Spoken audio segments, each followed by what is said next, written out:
Hi friends, welcome back to my channel. ನೀವೆಲ್ಲರೂ ಹೇಗಿದ್ದೀರಾ?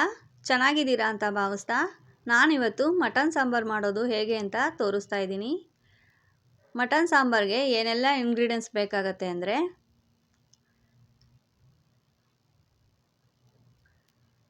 ಮೊದಲಿಗೆ ಗಸಗಸೆ, ಹಾಗೆ ಧನಿಯಾ ಪುಡಿ, ಉಪ್ಪು, ಅಚ್ಕಾರದ ಪುಡಿ, ಅರಿಶಿನದ ಪುಡಿ, 1.5 kg ಮಟನ್ ತೊಗೊಂಡಿದ್ದೀನಿ, 2 ಈರುಳ್ಳಿ ಕಟ್ ಮಾಡಿಟ್ಕೊಂಡಿರೋದು, 1 ಹಿಡಿ ಪುದೀನ, ಅರ್ಧ ಕಪ್ಪು ತೆಂಗಿನಕಾಯಿ ಪೀಸ್ ತೊಗೊಂಡಿದ್ದೀನಿ, 1 ಹಿಡಿ ಕೊತ್ತಂಬರಿ ಸೊಪ್ಪು, ಚಕ್ಕೆ ಲವಂಗ 2 ತೊಗೊಂಡಿದ್ದೀನಿ, ಶುಂಠಿ, ಬೆಳ್ಳುಳ್ಳಿ, ಟೊಮೆಟೊ. ನೆಕ್ಸ್ಟು ಮಸಾಲ ಎಲ್ಲ ಫ್ರೈ ಮಾಡ್ಕೊಳ್ಳೋಕ್ಕೆ ಒಂದು ಸ್ಟವ್ ಮೇಲೆ ಕುಕ್ಕರ್ ಇಟ್ಕೊಂಡು, ಕುಕ್ಕರ್ ಬಿಸಿ ಆದಮೇಲೆ 1-2 ಟೀ ಸ್ಪೂನು ಎಣ್ಣೆ ಹಾಕ್ಕೊಳ್ಳೋಣ. ಫ್ರೆಂಡ್ಸ್, ಫ್ಲೇಮು ಕಡಿಮೆನೇ ಇರಲಿ, ಜಾಸ್ತಿ ಮಾಡ್ಕೋಬೇಡಿ. ಎಣ್ಣೆ ಬಿಸಿ ಆದಮೇಲೆ ಕಟ್ ಮಾಡಿರೋ ಅಂಥ ಈರುಳ್ಳಿನ ಹಾಕೊಂಬಿಟ್ಟು ಬಾಡಿಸ್ಕೊಳ್ಳಿ ಫ್ರೆಂಡ್ಸ್.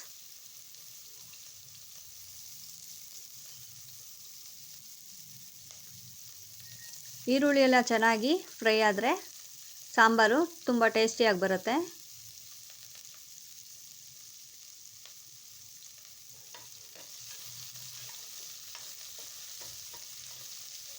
ಚೆನ್ನಾಗಿ ಫ್ರೈ ಮಾಡಿದ್ಮೇಲೆ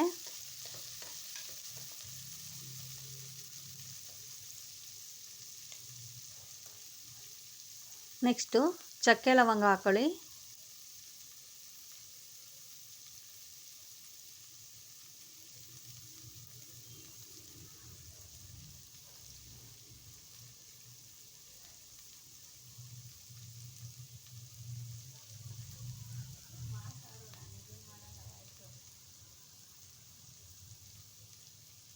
ನೆಕ್ಸ್ಟು ಒಂದು 10-20 ಬೆಳ್ಳುಳ್ಳಿ ಹೆಸಳು ಹಾಕ್ಕೊಬೇಕು.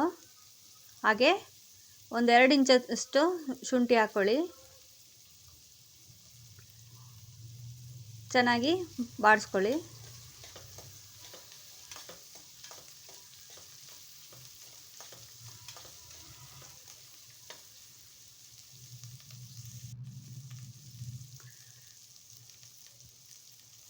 ನೆಕ್ಸ್ಟು ಒಂದು 1/4 ಟೀ ಸ್ಪೂನು ಅರಿಶಿನದ ಪುಡಿ ಹಾಕ್ಕೊಳ್ಳಿ.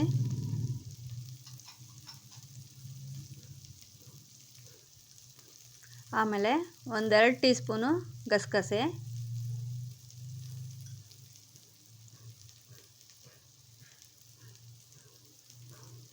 ಚೆನ್ನಾಗಿ ಮಿಕ್ಸ್ ಮಾಡಿ.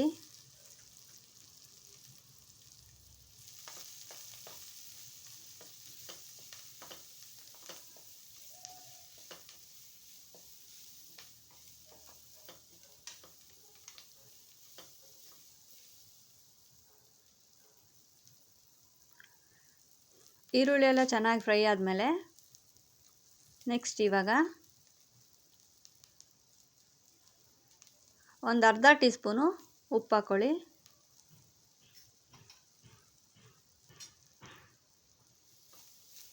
ಉಪ್ಪು ಹಾಕ್ಕೊಂಡು ಚೆನ್ನಾಗಿ ಫ್ರೈ ಮಾಡ್ಕೊಳ್ಳಿ.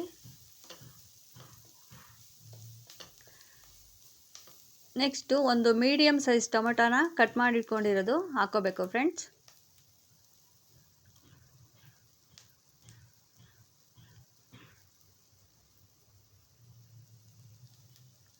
ಟೊಮೆಟೊ ಚಿಕ್ಕದೇ ಹಾಕ್ಕೊಳ್ಳಿ, ಜಾಸ್ತಿ ಹುಳಿ ಆದರೆ ಚೆನ್ನಾಗಿರಲ್ಲ. ಚೆನ್ನಾಗಿ ಫ್ರೈ ಮಾಡ್ಕೊಳ್ಳಿ. ಟೊಮೆಟೊ ಎಲ್ಲ ಸ್ವಲ್ಪ ಸಾಫ್ಟ್ ಆಗಬೇಕು.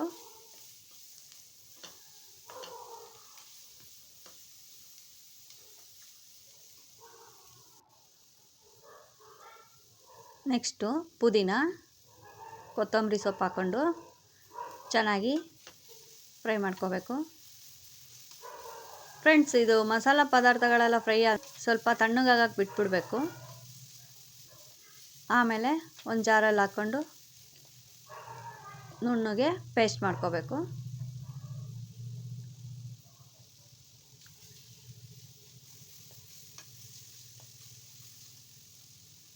ಚೆನ್ನಾಗಿ ಫ್ರೈ ಮಾಡಿರೋದೆಲ್ಲ ತಣ್ಣಗಾದ್ಮೇಲೆ ಒಂದು ಜಾರ್ ತಗೊಂಡು ಒಂದು ಅರ್ಧ ಕಪ್ಪು ಕಾಯಿ ಪೀಸ್ ತೊಗೊಂಡಿದ್ದೀನಿ.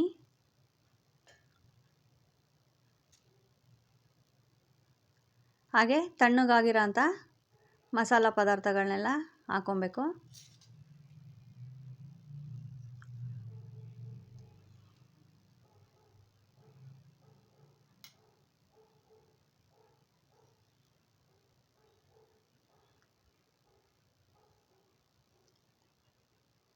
ನೆಕ್ಸ್ಟು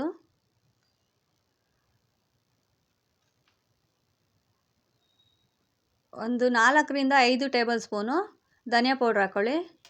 ಹಾಗೆ 2.5 ಸ್ಪೂನಷ್ಟು ಅಚ್ಕಾರದ ಪುಡಿ ಎಲ್ಲ ಹಾಕ್ಕೊಂಡು ಚೆನ್ನಾಗಿ ಗ್ರೈಂಡ್ ಮಾಡ್ಕೊಳ್ಳಿ ಫ್ರೆಂಡ್ಸ್.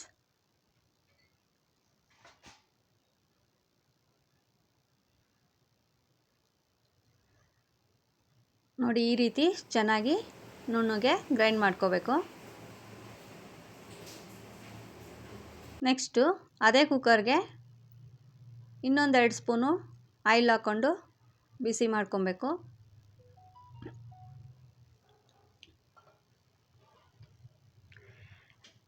ಎಣ್ಣೆ ಬಿಸಿ ಆದಮೇಲೆ ತೊಳೆದಿರೋ ಅಂಥ ಮಟನ್ ಹಾಕ್ಕೊಂಡು ಫ್ರೈ ಮಾಡ್ಕೋಬೇಕು.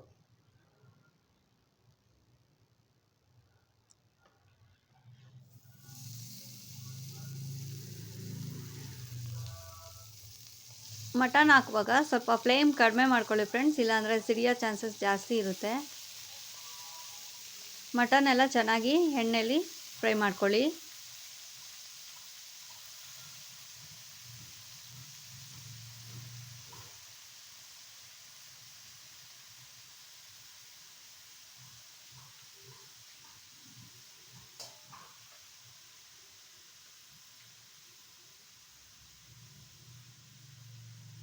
ಚೆನ್ನಾಗಿ ಮಿಕ್ಸ್ ಮಾಡ್ಕೊಳ್ಳಿ.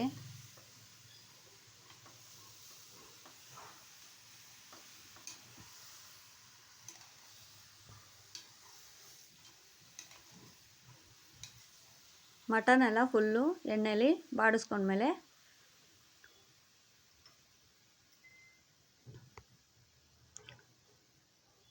ಒಂದು ಅರ್ಧ ಟೀ ಸ್ಪೂನು ಉಪ್ಪು ಹಾಕ್ಕೊಂಡು, ನೆಕ್ಸ್ಟ್ ಒಂದು 1/4 ಟೀ ಸ್ಪೂನು ಅರಿಶಿನದ ಪುಡಿ ಹಾಕ್ಕೊಳ್ಳಿ.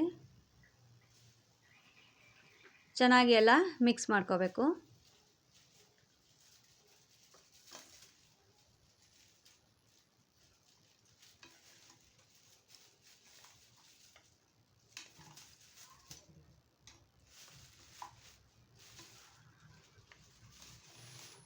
ಎಲ್ಲ ಚೆನ್ನಾಗಿ ಮಿಕ್ಸ್ ಮಾಡ್ಕೊಂಡ್ಮೇಲೆ ಒಂದು 10 ನಿಮಿಷ ಲಿಡ್ ಕ್ಲೋಸ್ ಮಾಡಿ ಮುಚ್ಚಿಟ್ಬಿಡಿ. ಫ್ಲೇಮ್ ಲೋನಲ್ಲೇ ಇರಲಿ, ಹೈ ಮಾಡಬೇಡಿ.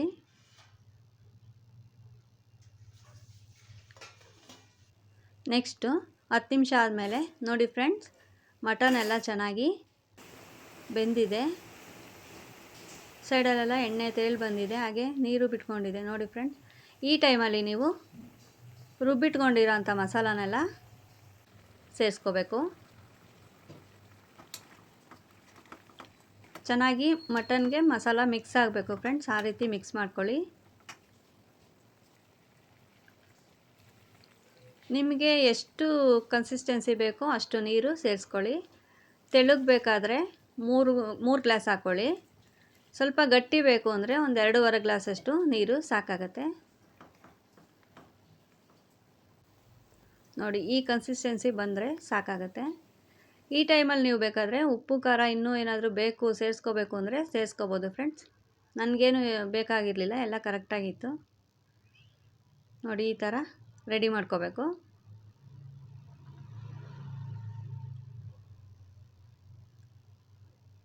ನೆಕ್ಸ್ಟು ಲಿಡ್ ಕ್ಲೋಸ್ ಮಾಡಿ ಒಂದು 3ರಿಂದ 4 ವಿಷಲ್ ಕೂಗಿಸ್ಕೊಂಡ್ರೆ ಮಟನ್ ಸಾಂಬಾರು ರೆಡಿ ಆಗುತ್ತೆ ಫ್ರೆಂಡ್ಸ್. ಬಿಸಿ ಬಿಸಿ ಮಟನ್ ಸಾಂಬಾರು ರೆಡಿಯಾಗಿದೆ. ನೋಡಿ ಯಾವ ಥರ ಕಾಣ್ತಾ ಇದೆ, ಬಾಯಲ್ಲಿ ನೀರು ಬರ್ತಾ ಇದೆ.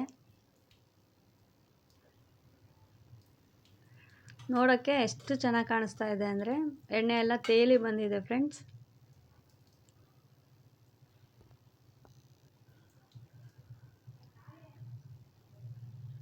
ಫ್ರೆಂಡ್ಸ್, ನಿಮಗೆಲ್ಲ ನಾನು ಮಾಡ್ತಾ ಇರೋ ರೆಸಿಪಿಗಳು ಇಷ್ಟ ಆದರೆ ಪ್ಲೀಸ್ ಲೈಕ್ ಮಾಡಿ, ಶೇರ್ ಮಾಡಿ, ಹಾಗೆ ಕಮೆಂಟ್ ಮಾಡಿ, ಸಬ್ಸ್ಕ್ರೈಬ್ ಮಾಡಿಕೊಂಡು ಸಪೋರ್ಟ್ ಮಾಡಿ ಫ್ರೆಂಡ್ಸ್. ನೋಡಿ, ಈ ಥರ ರೆಡಿಯಾಗಿದೆ ಸಾಂಬಾರು. ಸ್ಟವ್ ಮೇಲೆ ಇನ್ನೊಂದು ಕುದಿ ಇಟ್ಕೊಂಡ್ರೆ ಸಾಂಬಾರು ಫುಲ್ಲು ರೆಡಿ ಆಗುತ್ತೆ. ಫ್ರೆಂಡ್ಸ್, ಬಿಸಿ ಬಿಸಿ ಮಟನ್ ಸಾಂಬಾರು ರೆಡಿಯಾಗಿದೆ. ಪ್ಲೀಸ್ ಲೈಕ್ ಮಾಡಿ, ಶೇರ್ ಮಾಡಿ, ಸಬ್ಸ್ಕ್ರೈಬ್ ಮಾಡಿ friends. Thank you for watching.